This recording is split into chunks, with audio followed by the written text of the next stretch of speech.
आइए आपको एक कहानी सुनाते हैं। कहानी का शीर्षक है वैद्य जी। और मैं हूं आपका दोस्त विजय। बाहर तेज बारिश हो रही थी। बादलों की गड़गड़ाहट का शोर डरा रहा था। बारिश के साथ साथ हवा भी तेज चल रही थी। घर की खिड़कियां हवा के जोर से खुल गई थी। शशि खिड़कियों की खड़खड़ाहट सुनकर खिड़की बंद करने गई। बड़ी मुश्किल से खिड़की बंद हुई। हवा की लहर से बारिश की बूंदें घर के अंदर तक घुस गई थी और घर गीला गीला हो गया था। शशि परेशानी देखकर चिड़चिड़ा गई थी और गुस्से से खुद से बोल रही थी, क्या मुसीबत है। घर पूरा गीला हो गया। छी, कौन निकालेगा ये पानी इतनी रात को। बिट्टू को भी जाना जरूरी था क्या। क्या करूं मैं। हे भगवान, कैसे पागल आदमी को मेरे पल्ले बांध दिया। शशि बिट्टू की फोटो की ओर देखते हुए बोली। बिट्टू शशि गांव में मिट्टी पत्थर के बने एक छोटे से घर में रहते थे। घर के नीचे गोड़ था जहां तुलसी रहती थी। तुलसी शशि की गाय थी जो शशि के पिताजी शशि को दे गए थे। बिट्टू शशि के घर में दो छोटे छोटे कमरे थे और अंदर वाले कमरे में एक छोटा सा मंदिर था। एक बड़ा सा लकड़ी का बक्सा पहले कमरे में था। शशि बक्से में ही सारे कपड़े वपड़े सामान वामान डालती थी। बिट्टू ने शशि के लिए अलग से रसोई बनाई थी। शशि को गंदगी पसंद नहीं थी और कोई रसोई में आकर अशुद्धि करे ये उसे कतई पसंद नहीं था। इसलिए शशि की रसोई में शशि के अलावा और कोई नहीं जा सकता था, बिट्टू भी नहीं। रसोई के लिए बिट्टू ने अपने हाथों से चूल्हा बनाया था। मट्टी, गोबर और पत्थर से बना चूल्हा मजबूत और सुंदर था। शशि चूल्हा चौका करने के बाद चूल्हे को साफ करती थी। शशि रोजाना सुबह खाना बनाने से पहले पूरे घर की सफाई करती थी और फिर पूरे फर्श की लाल मिट्टी से लिपाई करती थी। लिपाई के सूखने के बाद घर बहुत सुंदर दिखता था। शशि बिट्टू जमीन में सोते थे। मिट्टी के घरों में जमीन में सोने की बात ही कुछ और होती है। मिट्टी के घर सर्दियों में गर्म और गर्मियों में ठंडे होते हैं। बिट्टू वैद्य था। दूर दूर से बीमार लोग बिट्टू के पास आते थे और बिट्टू उनको दवाई देता था। दवाई के लिए बिट्टू पहाड़ों में जाता था और वहाँ से जड़ी बूटियाँ तोड़कर लाता था और फिर उनसे दवाई बनाता था। बिट्टू दोली गांव से था। ये गांव सड़क से 3 किलोमीटर ऊपर था। बिट्टू से मिलने के लिए 3 किलोमीटर की चढ़ाई चढ़नी होती थी। बिट्टू को बिट्टू दा बोलते थे। पहाड़ी में बड़े भाई या बड़े भाई जैसे को दादा बोलते हैं। बिट्टू दादा को प्यार से बिट्टू दा बोलते थे। लाल बहादुर शास्त्री के आकस्मिक निधन के बाद इंदिरा गांधी जी प्रधानमंत्री बनी थी। कांग्रेस का बोलबाला था। देश के कोने कोने गांव गांव तक सड़क, बिजली, पानी पहुंचाने की बात चल रही थी। जो गांव सड़क से जुड़े थे वहाँ विकास तेजी से चल रहा था और जो सड़क से दूर थे वहाँ देरी हो रही थी। बिट्टू जब बच्चा था तब वो रक्षाबंधन के दिन अपने पिताजी के साथ बुआ के घर जाता था। बिट्टू की बुआ जी बलतड़ी गांव की थी। बलतड़ी सड़क से 4 किलोमीटर नीचे था।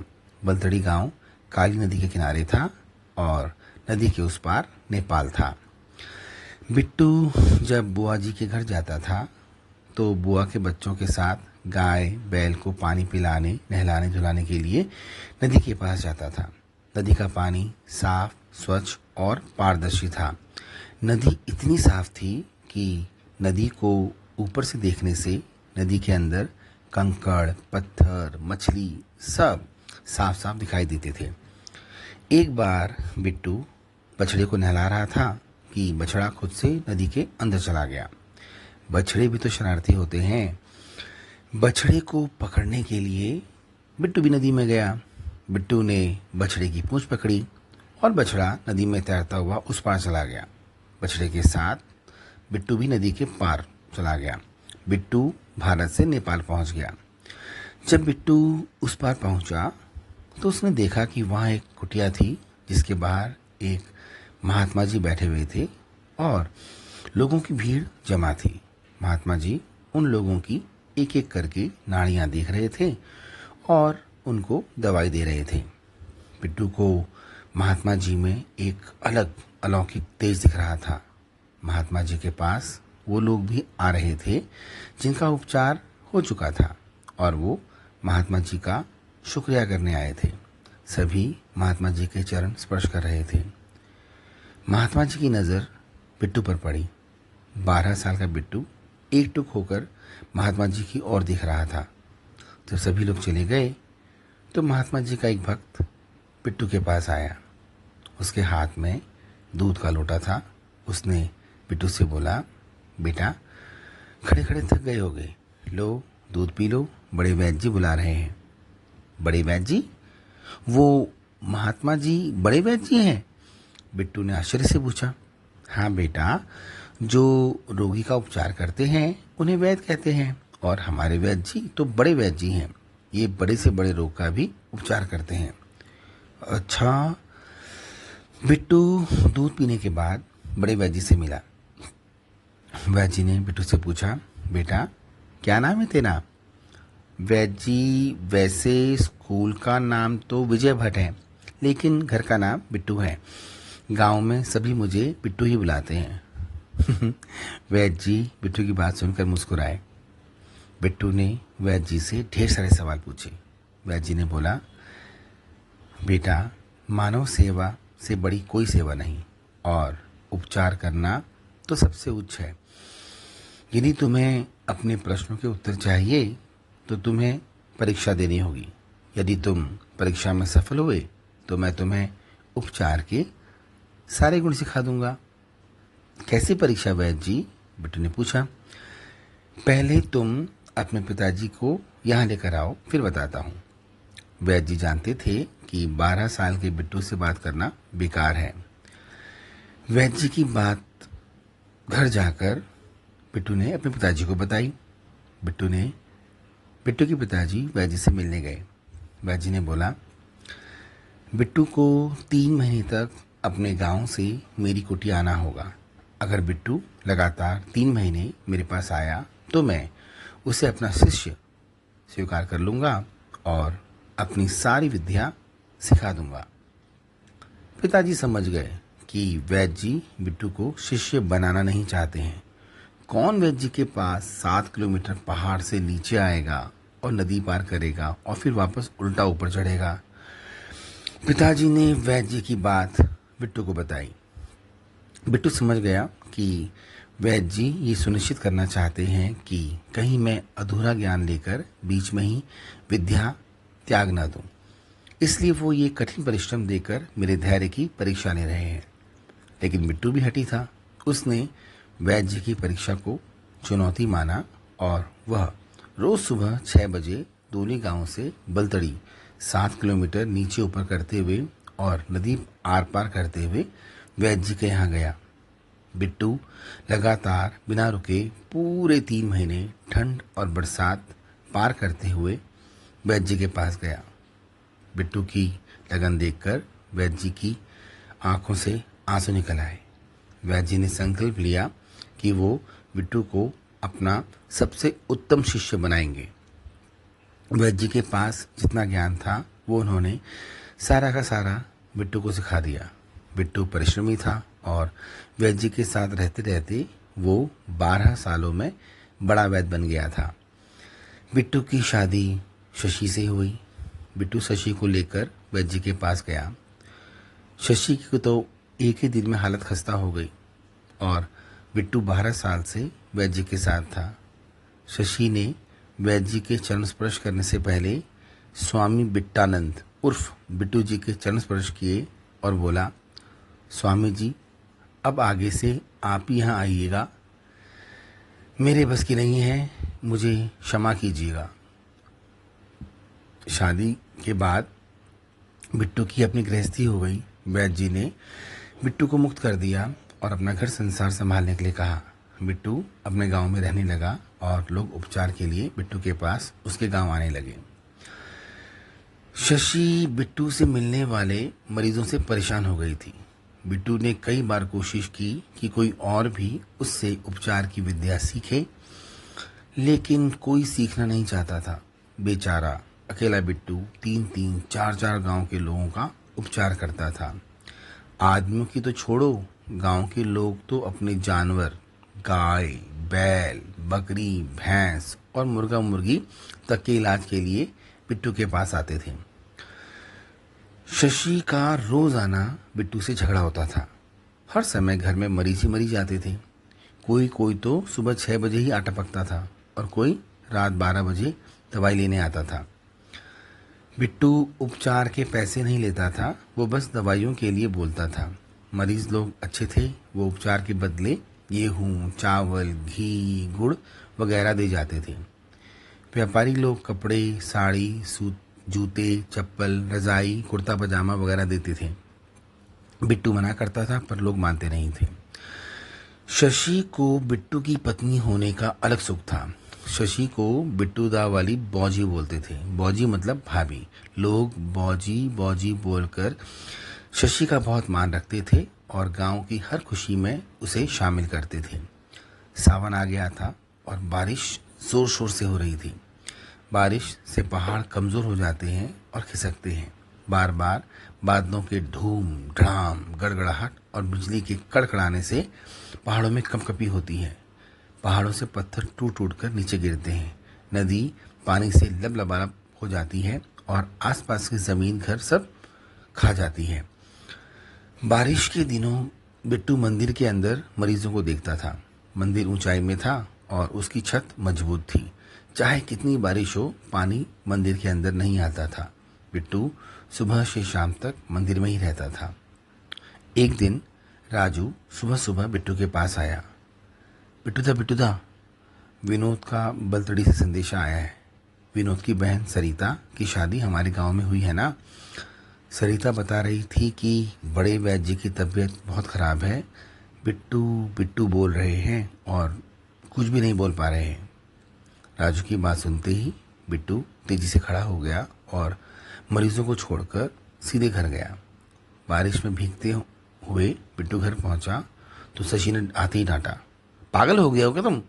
एक ऐसे भीगते हुए आता है क्या? सर्दी लग जाएगी तो। हाँ, बिट्टू ने शशि को वैद्य जी के बारे में बताया और उनसे मिलने जा रहा हूं बोला। बिट्टू की बात सुनकर शशि और गुस्से में आ गई और बोली, बिट्टू पागल हो गए हो क्या तुम? बारिश देख रहे हो कितनी हो रही है, तुम इतनी बारिश में पहुंचोगे कैसे? पहले तो 7 किलोमीटर नीचे गढ़ेरे में जाओ और फिर नदी पार करो। ना बाबा ना, मैं तुम्हें नहीं जाने दूंगी। नदी का पानी उफान मार रहा होगा, तुम उसे पार कैसे करोगे? हाँ, वहां कोई नाव वाव थोड़ी ना है, नेपाल है वो, नेपाल। शशि, जाना जरूरी है। शायद वैद्य जी अपने अंतिम समय में मुझे याद कर रहे हैं। मुझे वैद्य जी से मिलना है, वो मेरे गुरु हैं। मैं उनकी अंतिम इच्छा पूरी किए बिना नहीं जी सकता। बिट्टू ने सांस भरते हुए बोला। उसे वैद्य जी की चिंता हो रही थी। हे भगवान, ये आदमी पागल हो गया है। इतनी बारिश में ये कैसे जाएगा? बुड्ढे वैद्य की तो उम्र हो गई है, वो आज नहीं तो कल निकल लेगा। ये क्यों अपनी जान जोखिम में डाल रहा है? कोई तो इसे समझाओ। शशि ने रोते हुए गुस्से में बोला। शशि, बिट्टू ने जोर से डांटते हुए बोला। बिट्टू को शशि का वैद्य जी के लिए ऐसा बोलना उनका अपमान करने से मान था।